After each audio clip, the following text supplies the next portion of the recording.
Hello and welcome back to the Science Behind That podcast. I am your host, Atticus Hamilton, and for all of you new listeners out there, the Science Behind That is a show where we take a deep dive into the obscure science of everyday life.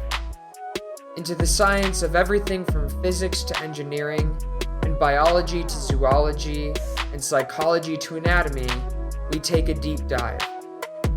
So without further ado, welcome to today's episode of the Science Behind That podcast. Hello everybody and welcome back to the Science Behind That podcast. Happy Monday morning, everyone.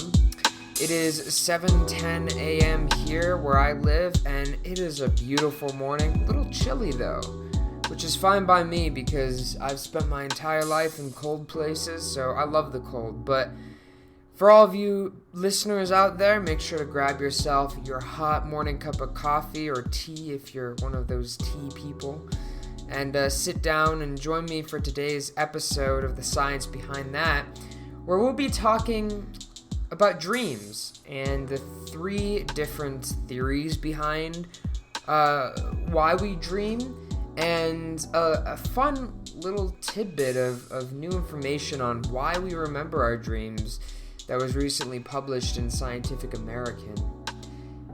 So I guess we'll just start into it. So I think all of us at one point or another in our lives has had one of those dreams that, you wake up from it and you remember it for like easily the whole day.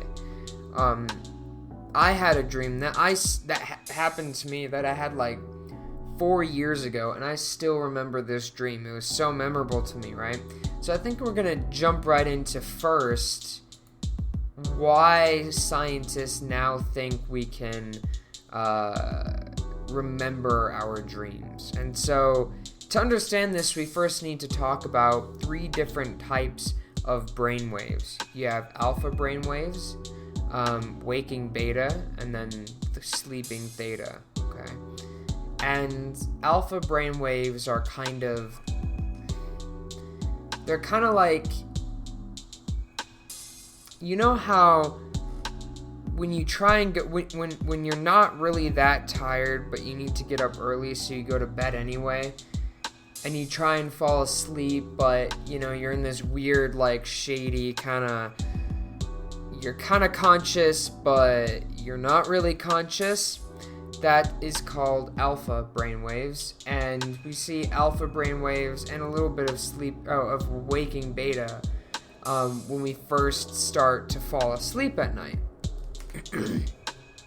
And so once we fall asleep, it's predominantly alpha and theta brainwaves, and then when we wake up, it's beta brainwaves, hence waking beta. So anyway, yes, that is very, very simplified for all of you psychologists out there. I know it's really simplified, but I try and keep my episodes short, simple, and sweet, right? So one of the theories one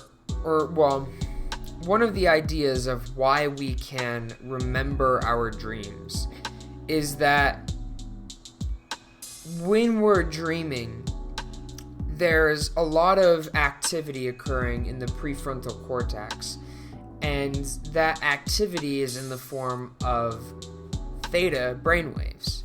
And now, according to this article,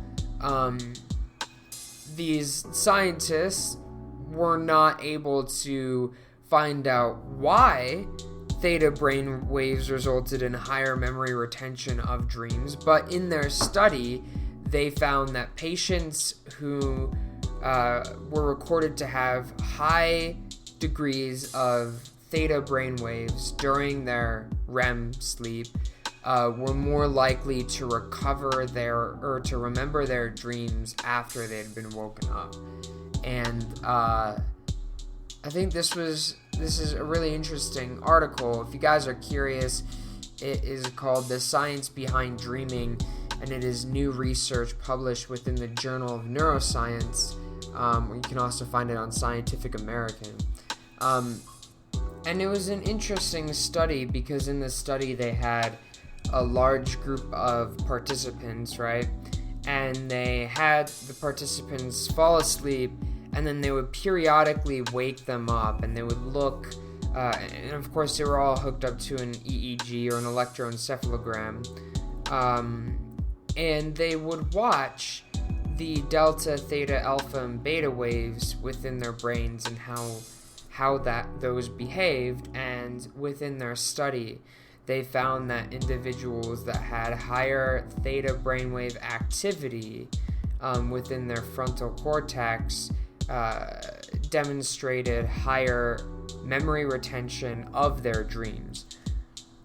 And anyway, it was just an interesting study, and I encourage all of you listeners out there to, give it a look. It's really, really quite interesting.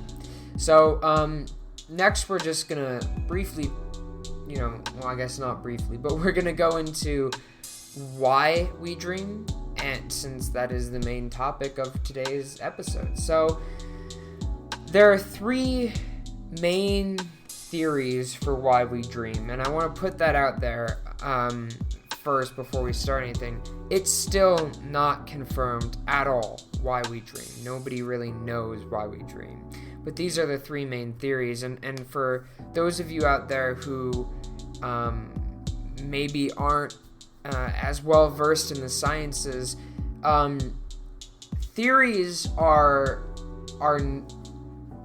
often there's a misconception behind theories that they're either proven correct or they're not proven, or they've been proven to not be correct but not incorrect, right?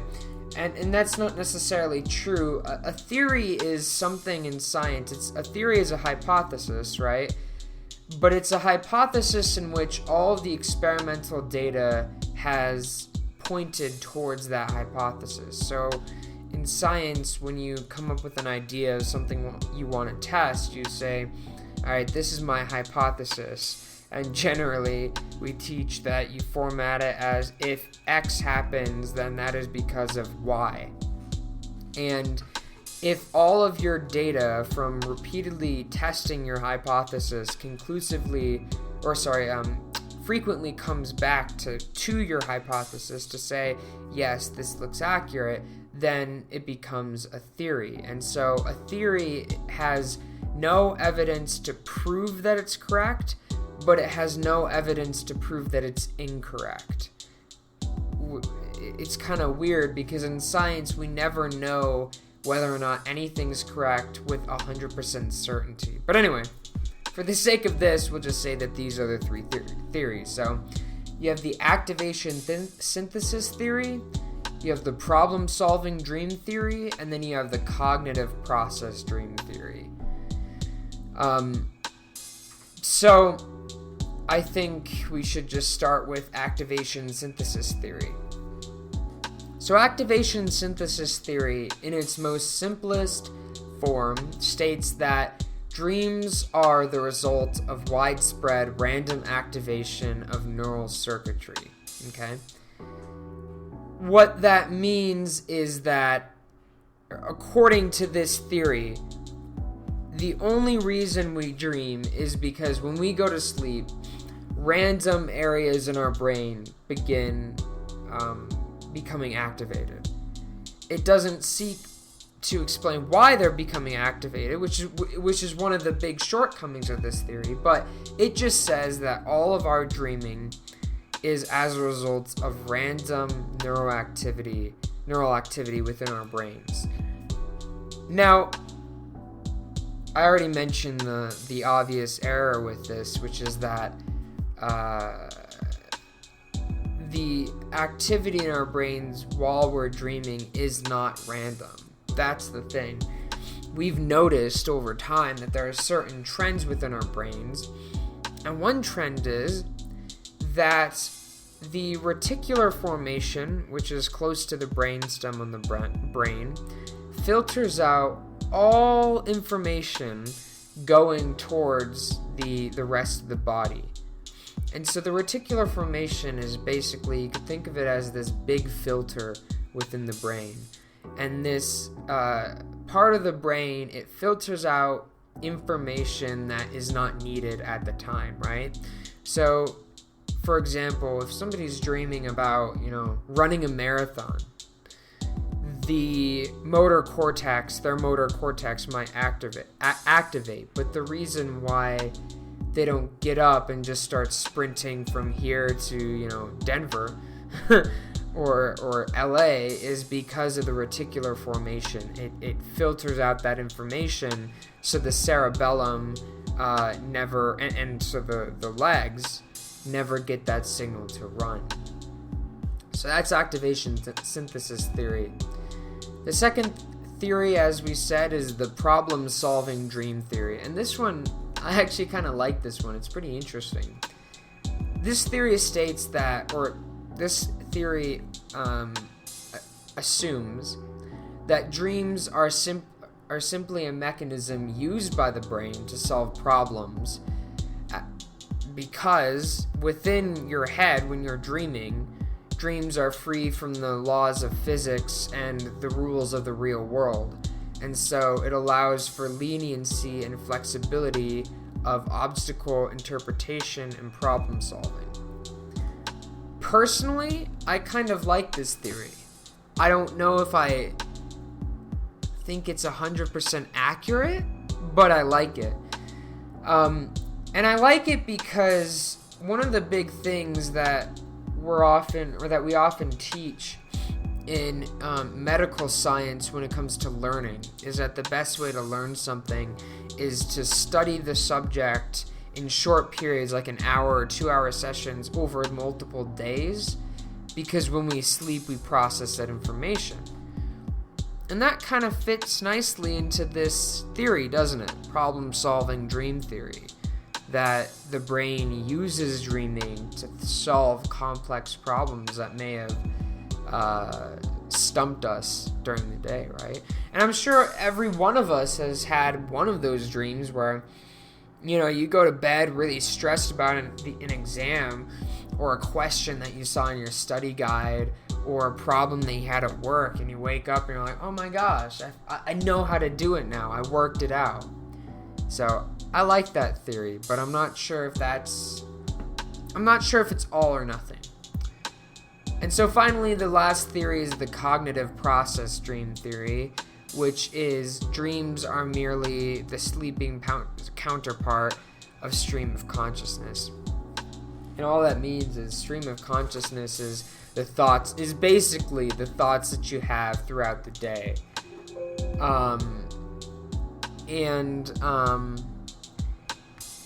It's, I'm not sure if I agree with it, because I don't know about you, but I've had some really weird dreams that have not at all been like the thoughts I've had in my head during the day.